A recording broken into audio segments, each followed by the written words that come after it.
자, 오늘도 SFC 강령 함께 하심으로써 우리 큰 모임 진행하도록 하겠습니다. 오른손을 들고 강령을 제창하도록 하겠습니다. SFC 강령, 우리는 전통적 웨스트민스터 신앙 고백서 및 대소교리 문답을 우리의 신조로 한다. 우리는 개혁주의 신앙과 생활을 확립하여 세상의 빛과 소금이 됨을 우리의 목적으로 한다. 우리의 사명은 다음과 같다. 개혁주의 신앙의 대한교회 건설과 국가와 학원의 복음화, 개혁주의 신앙의 세계교회 건설과 세계의 복음화. 우리의 생활 원리는 다음과 같다. 하나님 중심, 성경 중심, 교회 중심.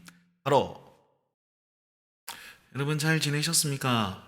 오늘도 큰 모임 함께 하신 여러분 환영하고 주의 이름으로 축복합니다. 제가 인터넷으로 이렇게 영상으로 설교하고 나눔하니까 잘 안 돼요. 그죠? 조회수가 안 올라가더라고. 그 자리에서 이게 한 30분, 40분 이거 보는 게 힘들죠. 그죠? 어려움 중에 있습니다. 그러니까 여러분 마음을 지키셔서 결단하시고 어쨌든 일주일에 한 번씩 우리가 같은 말씀을 듣고 같은 마음을 가지고 또 같은 생각들을 공유한다 생각하고 우리 공동체의 하나됨을 기억하시면서 동참해 주셨으면 좋겠습니다. 지난주에 제가 분명히 뭐 같이 소통하면서 좀 연락하자 그랬는데 한 통도 연락 안 오던데. 그래, 그것도 마찬가지고 우리 함께 교제하면서 잘 보지는 못해도 마음만큼은 또 같이 나눴으면 좋겠습니다. 저도 여러분들을 위해서 기도하고 있겠습니다. 자, 오늘 요한계시록 함께 말씀을 볼 텐데요. 오늘은 19장 말씀 함께 나눌 겁니다. 자, 19장 말씀부터는 진짜로 어떤 내용이냐면 승리의 내용이며 회복의 내용이고 정말 좋은 내용만 다 포함되어 있습니다. 그럼 우리가 간증을 한번 들어보면 이런 거잖아요. 전부 다 옛날에 내가 신앙 엄청 좋았는데 갑자기 막 세상에 살다 보니까 신앙이 전 엉망이 돼버린 거죠. 그랬더니 사업도 잘 안 되고 막 인생이 꼬이기 시작합니다. 질병도 걸리고 난장판입니다. 그래서 다시 한번 주님 앞에 나오자 하는데 꼭 이때 이분들이 항상 새벽 기도를 해요. 특별 새벽 기도를 합니다. 점심 기도나 뭐 저녁 기도나 하시면 좋았을 텐데 또 이제 새벽에 또 일어나셔가지고 우리를 피곤하게 만들지 않습니까? 아무튼 새벽 기도를 해가지고 하나님께서 응답을 주십니다. 그러니까 야 인생 역전 드라마가 펼쳐지는 거 아닙니까? 우리 이런 거 굉장히 좋아한단 말이에요. 드라마도 보면 다 이런 거 아니겠습니까? 박세로이가 그 장가라는 어떻게 해가지고 막 이렇게 거대한 그룹들을 이렇게 팍 무너뜨리는데 그런데 희열을 우리가 느낀단 말이에요. 그러니까 항상 좀 극적인 어떤 이것들을 만들어내는데 우리 하나님 드라마를 참 너무 많이 보신 것 같습니다. 요한계시록 말씀 이런 말씀이란 말이에요. 1장부터 쭉 보면 전부 다 핍박받고 고난받고 막 이래 치이고 등골 빠지고 막 순교자 나오고 그래서 맨날 인내하라 견디라 힘내라 막 인내하는 사람이 승리하는 사람이다 이렇게 계속 조언해왔단 말이에요. 그런데 지금부터는 상황이 달라집니다. 예수님께서 광한 그 무기로 가지고 막 다 때리 부시고 막 그러면서 우리에게 승리를 주시는 장면입니다. 그러면 우리는 이 드라마를 보듯이 앞서 드라마했던 그 간증이라든지 그 드라마를 보듯이 우리는 그 희열과 그 감격으로 하나님께 나아갈 필요가 있습니다. 찬양할 필요가 있습니다.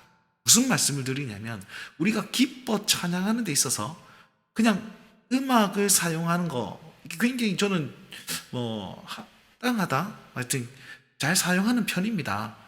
왜냐하면 진짜 기쁨을 기쁨으로 표현할 수 있는 악기를 사용한다는 거죠. 그런데 이 문제는 뭐냐면 진짜 기쁨을 알지 못하면서 악기에 취해서 찬양하는 그게 문제란 말이죠. 오늘 말씀을 잘 보시면서 우리가 어떻게 기뻐해야 되는지 어떻게 즐거워해야 되는지 어떻게 하나님께 영광을 돌려야 되며 무엇을 근거로 하나님 앞에 우리 마음의 기쁨을 표현할 수 있는지 그걸 조금 배우면서 적용했으면 좋겠다 이런 마음이 있습니다. 오늘도 여전히 PPT 영상을 보면서 19장 말씀을 보도록 하겠습니다. 오늘의 말씀 제목은 어린 양의 혼인잔치입니다. 요한계시록 19장 말씀인데요. 왜 어린 양의 혼인잔치라고 했냐면 우리가 즐겨 부르는 찬양 있지 않습니까? 우리 함께 기뻐해 주께 영광 돌리세 어린 양의 혼인잔치가 뭐 어쩌고저쩌고 하는 거 있지 않습니까? 할렐루야 전능하신 주가 다스리네. 그 내용이 19장에 나오더라고요. 우리는 그냥 모르고 찬양했다 합니까? 그죠? 이제는 알고 찬양하자고요. 자, 19장 1절에 보면 이일후에 라고 되어 있습니다. 이일후는 뭡니까? 앞서 18장에 보면 큰 성 바벨론이 멸망합니다. 큰 성 바벨론 누구였죠? 로마 그 권력을 힘입어서 자기 유대 민족을 갈구고 기독교인들을 핍박했던 불신 유대인들을 얘기했다. 그리고 그들이 섬기는 그 예루살렘 성전, 그것을 가리켜서 큰 성 바벨론이다 라고 표현을 했습니다. 그 성을 우리 하나님께서 무너뜨리십니다. 여러 가지 애가를 통해서 보았죠. 아하, 화로다, 망하게 되었도다, 이런 내용들을 가지고 망했습니다. 그 망한 것을 보고 하늘의 허다한 무리의 큰 음성 같은 것이 들립니다. 여러분, 하늘의 허다한 무리는 누구냐면 바로 주 예수 그리스도를 따르는 신자들, 다른 말하면 교회들을 얘기합니다.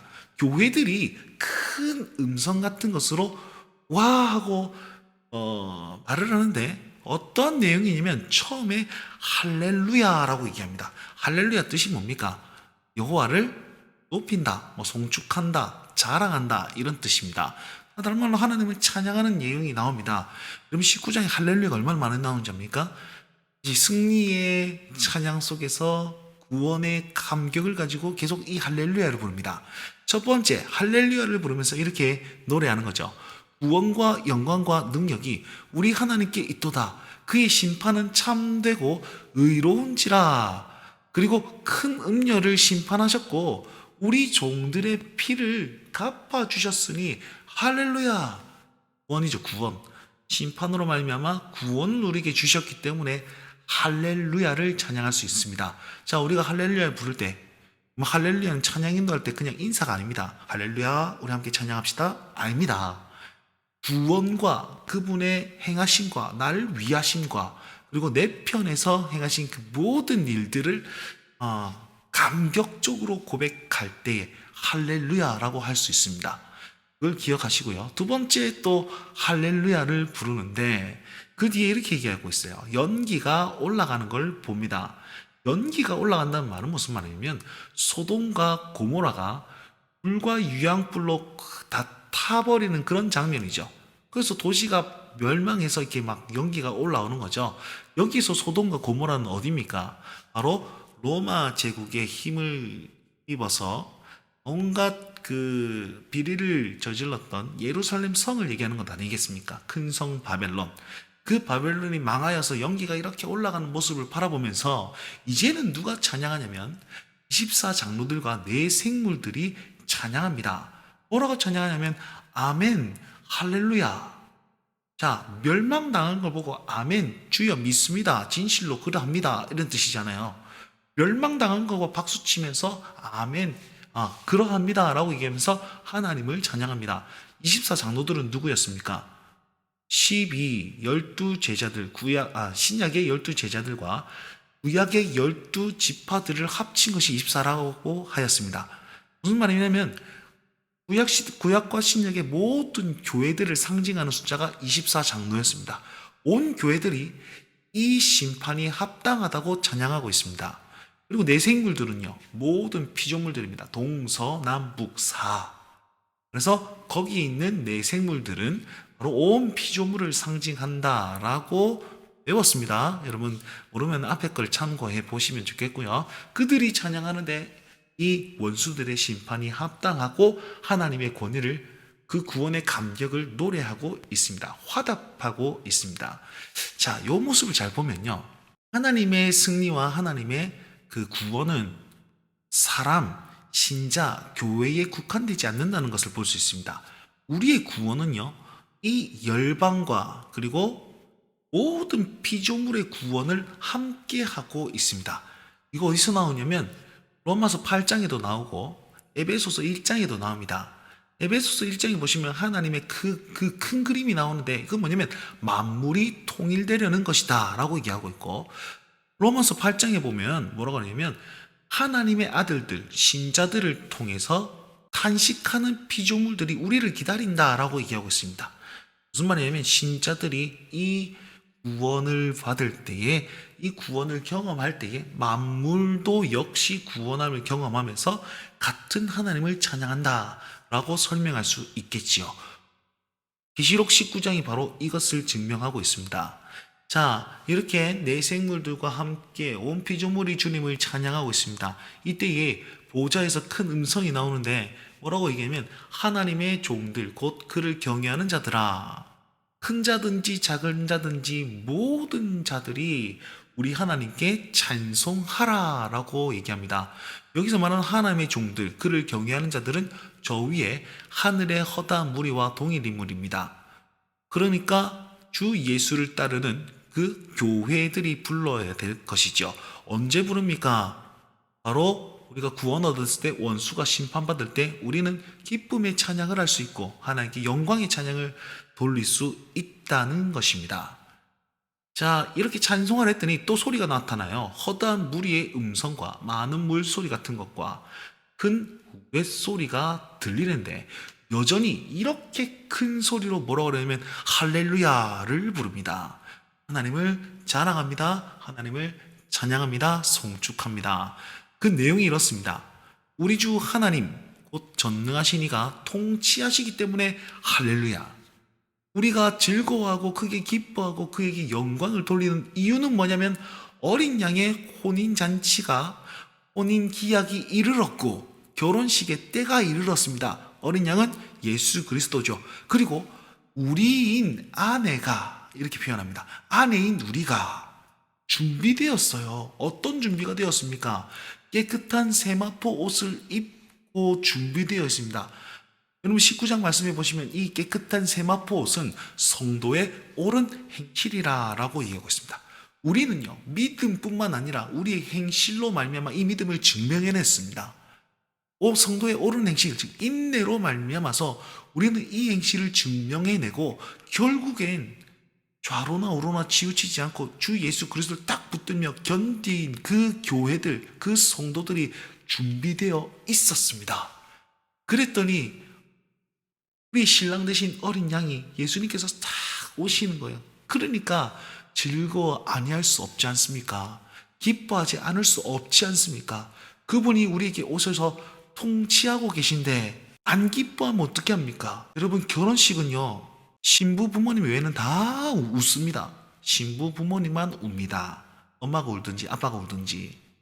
그 외에는 다 즐거워하는 거예요. 철딱선에 있는 신랑 신부도 다 즐거워합니다. 그걸 기억하십시오. 우리 예수님과 결혼식을 하는데 우리가 안 기뻐할 이유가 뭐가 있습니까? 그리고 결혼함으로 말미암아서 보시면 우리 하나님 곧 전능하신 이가 통치하신다. 그렇죠? 통치하고 계시니까, 이끌고 계시니까 우리는 더욱더 기뻐할 수 있는 것입니다. 자, 종합해 보면 우리는 할렐루야라는 것을 구원과 심판에 합당함과 그리고 그가 통치하신 것, 그리고 우리와 함께 연합되는 그것을 통해서 우리는 할렐루야라고 부르면서 기뻐 찬양하였습니다.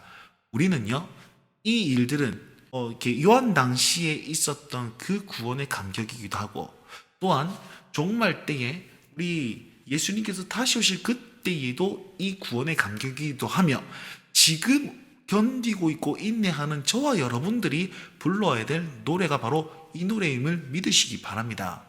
우리 원수가 우리 하나님의 그 심판으로 심판받습니다. 나를 괴롭게 하고 내가 예수 그리스도를 쫓아서 나아가는데 걸림돌이 되는 그 세상의 모든 유혹들과 그 어떤 핍박들, 나의 고난들 같은 것이, 물론 죄에 대한 그런 고난 말고요, 하나님의 의에 대한 고난들이 내게 있을 때에 하나님께서 우리를 위하심을 믿을 때 우리는 이 노래를 부를 수 있습니다. 자, 요 어린 양의 혼인잔치는 이사야 61장 10절 말씀과 동일한데, 여기도 마찬가지예요. 이사야가 바벨론 그 포로 때에, 이스라엘이 바벨론 포로 때에 있을 때에 요 61장 10절 말씀은 회복을 얘기하거든요. 그때가 되면 바벨론에서 건질 것이다. 그때에 어린 양의 혼인잔치를 비유로 하여서 요걸 딱 설명하는 거거든요. 그래서 요한 계시록 19장에 복되도다 어린 양의 혼인잔치의 청함을 받은 자들이여 라고 얘기를 합니다. 저와 여러분들 아니겠습니까? 청함받은 자. 그런 사람들은 어떻게 해요? 성도의 옳은 행실을 가졌고 인내한 자들임을 기억하십시오. 그 또한 하나님을 경외하는 자들로서 우리는 이 할렐루야 노래를 부를 수 있는 자들임을 또한 기억하시면서 요 말씀을 마음에 새기셨으면 좋겠고 삶으로 증명해내셨으면 좋겠습니다. 자, 그 이후에 또 환상을 보는데 요런 분이 나타나십니다. 요 뭐냐면 백마를 탄 자라고 얘기를 하고 있습니다. 그의 이름은 충신이며 진실이다 라고 얘기합니다. 이분이 누굽니까? 네, 말해 뭐합니까? 바로 우리 구주 예수 그리스도이십니다. 이분이 흰 말을 탔다고 하는데 흰색은 뭐라고 그랬죠? 승리라고 그랬습니다. 승리와 통치의 상징인 흰 말을 타고 짜자잔 나타나시는데 그의 이름을 보십시오. 진실이다. 진리가 뭡니까? 하나님 말씀 아닙니까? 말씀의 핵심 근원이 되신 이 예수님이 승리자다, 통치자다 이걸 보여주고 계시고 또한 말씀으로 통치하고 계신다라는 사실을 요 그림으로 보여주고 있습니다. 그의 눈은요 시뻘겋습니다. 불꽃 같은 눈. 이건 전지하신 예수님을 의미하고 많은 면류관을 썼어요. 면류관이 엄청 많습니다. 겹겹이 썼습니다. 그죠? 그래서 이건 지속적인 승리를 상징하는 표현입니다. 승리 오브 승리, 완전 승리를 가지신 분이 바로 예수 그리스도시다라는 거고, 자, 저 허벅지에 보시면 여기 보시면 The King of King and Lord of Lords 돼 있죠. 이게 야, 발음 좀 괜찮습니까? 저 허벅다리에 이름이 쓰여져 있는데 자기밖에 아는 자가 없다라고 설명합니다. 이건 무슨 말이냐면 예수님만이 그 이름을 자신의 것으로 가질 수 있다라는 거죠. 그럼 그 이름은 뭡니까? 13절에 그 이름은 하나님의 말씀이라고 하였고 16절은 그 이름이 만왕의 왕 만주의 주라고 했습니다. 그래서 자기밖에 아는 자가 없다는 말은 예수님이야말로 진짜 하나님의 말씀 진리가 되시는 분이시고 예수님이야말로 만왕의 왕 만주의 주가 되시는 분이다라는 사실을 이런 식으로 표현했다라는 겁니다. 자, 우리 예수님은 하나님의 말씀이자 왕이며 주이시며 그 다음에 승리자가 되십니다. 그리고 그 옷을 보시면 자, 빨간색입니다. 이때까지 예수님의 모습은 흰색 옷을 입었어요. 승리자의 옷 아니겠습니까? 근데 하필 왜 붉은색의 옷을 입었을까요? 이 빨간색을 뭐라 그러냐면 피 뿌린 옷이다 라고 했습니다. 아하, 예수님의 보혈로 물들었구나. 아닙니다. 네, 예수님의 보혈로 물든 옷이 아니라 정복된 원수들이 피 튀겨가지고 옷에 튀긴 거예요. 이렇게 원수의 피로 물든 옷을 입고 있습니다. 그래서 이 예수님은 자기 피를 흘려서 구원하신 분이구나. 물론 구원자이시지만 여기에서는 승리의 피를 상징하는 붉은 옷을 입고 계십니다. 요거 이해하십시오. 원자라서 빨간색 입은 건 아닙니다. 승리자이기 때문에 원수의 피가 너무 많이 튀어가지고 이렇게 되었다라는 것입니다. 계속해서 강조하는 게 뭐죠? 승리의 주님이시잖아요. 그렇게 이해하시면 되겠습니다. 그 뒤에 보시면 저기 깃발 들고 온 그 하얀 거 보이죠? 막 빛들이 보이죠?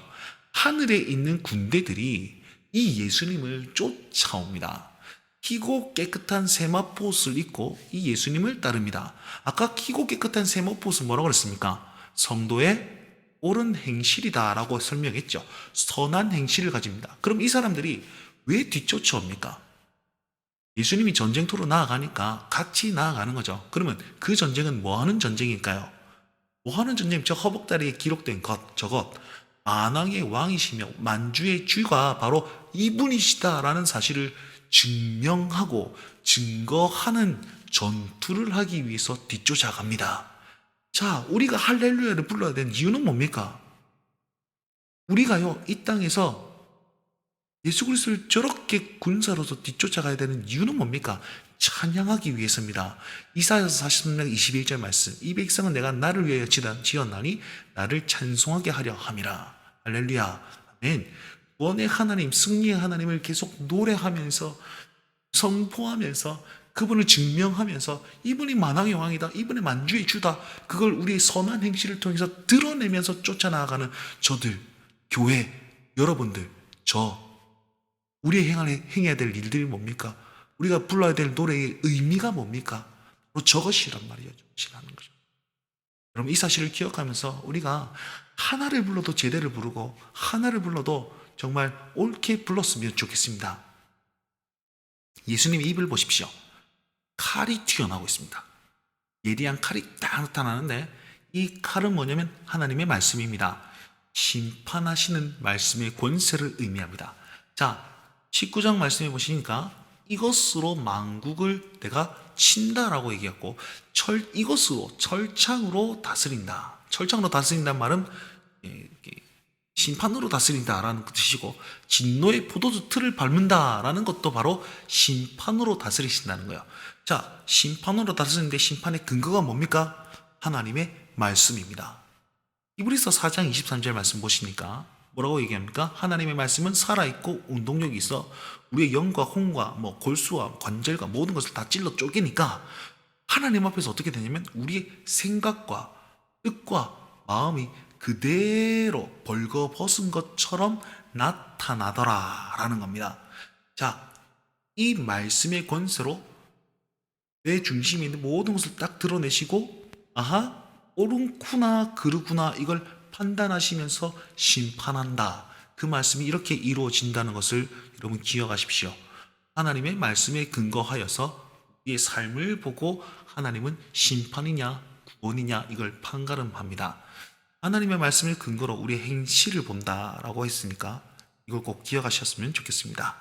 자, 이제는 또 다른 환상이 나타나는데 내가 보니 한 천사가 태양 안에 서가지고 모든 새를 향하여 날아다니는 새를 향하여 와서 모든 자들의 살을 먹어라 라고 얘기합니다. 이게 무슨 말이냐면 이건 언약적 저주입니다. 언약적 저주 몇 개가 있는데 새가 사체를 먹는 것 그게 이 안에 포함되어 있다는 거죠. 이 심판의 의미가 뭡니까? 바로 언약적 심판이라는 겁니다. 언약, 너는 내 백성이 되고 나는 너의 하나님이 된다. 너가 내 백성이 안 됐으니까 언약의 심판을 한다 이런 뜻입니다. 자, 요 심판이 언약 아래 있다는 심판이고 또 하나의 의미는 뭐냐면 심판을 의미하는 동시에 심판으로 말미암아서 이 땅을 정결하게 하는 의미를 포함하고 있습니다. 왜냐하면 이후에 새하늘과 새 땅이 이곳에서 이루어지기 때문입니다. 자, 요걸 기억하시면서 이 심판이 여전히 계시록 11장 15절 말씀을 이루는 방편임을 또한 기억하십시오. 11장 15절 제가 매주 얘기하는 것 같은데 꼭 기억하십시오. 하나님이 이 세상 나라가 하나님 나라가 되고 그가 세세토록 왕노릇하리로다 요겁니다. 요 나라를 이행하기 위해서 예수님은 이 모습을 가지고 승리자의 모습을 딱 내비치고 계시고 또한 우리에게도 승리를 주고 계신다라는 사실. 그래서 우리 역시 하나님을 찬송할 수 있는 자다, 찬송해야만 하는 자다라는 것까지 기억하십시오. 자, 그리고 제일 마지막 절 가보시면 계시록 20장 21절에 이렇게 나왔습니다. 짐승이 잡힙니다. 거짓 선지자도 함께 잡힙니다. 이 둘이요 산채로 유황 불못에 확 던져집니다. 이 그림입니다. 확 던져지죠, 그죠? 그 다음에 이들을 따르던 자들이 있었어요. 미혹된 자들. 그 사람들은 어떻게 되느냐? 아까 전에 우리 예수님의 모습, 승리자의 예수님의 모습 보이죠? 입에서 칼이 팍 나왔잖아요. 그 말탄 자의 입으로부터 나오는 검에 죽습니다. 그리고 아까 전에 뭐라 얘기했습니까? 모든 새들아 봐서 먹어라. 모든 새가 그들의 살로 배불리더라 라고 말씀하고 있습니다. 자, 여기 보시면 저 떨어지고 있는 바다 짐승 뭡니까? 13장에 보시면 이거 했습니다. 그죠? 바다 짐승은 열국을 다스리며 혼란시키는 로마 제국 네로 황제를 얘기합니다. 열뿔은요 그들을 동조하는 나라들, 머리는 로마 황제들, 7머리가 있고 뿔은 10개가 있고 신성 모독의 이름을 온몸에 기록하고 있습니다. 표범, 곰의 발, 사자의 입을 가지고 있습니다. 이것은 땅 세력들을 상징할 때 얘기하고 있고 하나님과 하늘에 사는 자들을 비방하면 그런 자들이었습니다. 그런 세력이었습니다. 다른 말로 하면 바다 짐승은, 저 떨어지고 있는 바다 짐승은 로마의 권력을 가지고 나오는 그런 황제를 상징하는 것이다 라고 13장에서 알려드렸습니다. 그럼 뒤따라오는 저만 뭡니까? 땅짐승이다. 땅짐승. 바다짐승이 땅짐승을 불러내어서 그에게 권세를 주죠. 그래서 그가 뭐합니까? 얼굴은 어린 양인데 말은 용처럼 말하고 혓바닥은 이렇게 뱀처럼 되어 있습니다. 이건 뭐라고 그랬죠? 하나님을 섬기는 자인 것 같은데 미혹하고 유혹하면서 성도들을 거짓으로 유혹하는 자들 누굽니까? 불신 유대인들을 얘기한다라고 했습니다. 이들이 우상을 만들어 가지고 막 666을 오른손에 새기고 이마에 새기면서 그들을 거짓 신앙으로 이끌었다라는 것을 기억하시면 좋겠습니다. 자, 이런 원수들의 그런 세력들 대장급이죠. 이들이 하나님의 심판에 산채로 유황불못에 던져집니다. 자, 그러면 이제 다 끝났네. 야, 다 죽었네. 아니요. 끝판대장이 남아있습니다. 뭐냐면 용이 남아있거든요. 그 용의 심판은 다음 장에 나타나게 됩니다. 여러분 어떻습니까? 19장 말씀을 함께 살펴보았습니다. 이제는 진짜 승리의 말씀이 계속 나타나고 있는 것을 보이죠. 계속 강조하지만 우리가 승리를 경험하고 구원을 경험했습니다. 그러면 우리는 뭐 해야 됩니까? 찬송해야 되는 겁니다. 근데 간사님 있잖아요. 아직 나는 승리를 경험하지 못했는데요. 나는 아직 뭐 그렇게 확실한 구원의 감격이 없는 것 같은데요. 아까 말씀드렸습니다. 저것은요, 이 내용은 과거에 요한 당시에 있었던 내용이기도 하고 또한 그 의미 자체는 종말의 때에 앞으로 임할 그런 내용이기도 합니다. 그리고 동일하게 지금 이 시대에 구원받은 저와 여러분들에게 여전히 고난받고 핍박받고 있고 세상의 부조리 아래 살아가고 있는 우리에게도 여전히 동일하게 주어지는 말씀임을 기억하십시오. 그러니까 지금도 우리에게 주어지는 말씀이니까 그 말씀으로 말미암아서 우리는 승리를 믿으셔야만 합니다. 구원의 감격을 늘 믿으셔야만 합니다.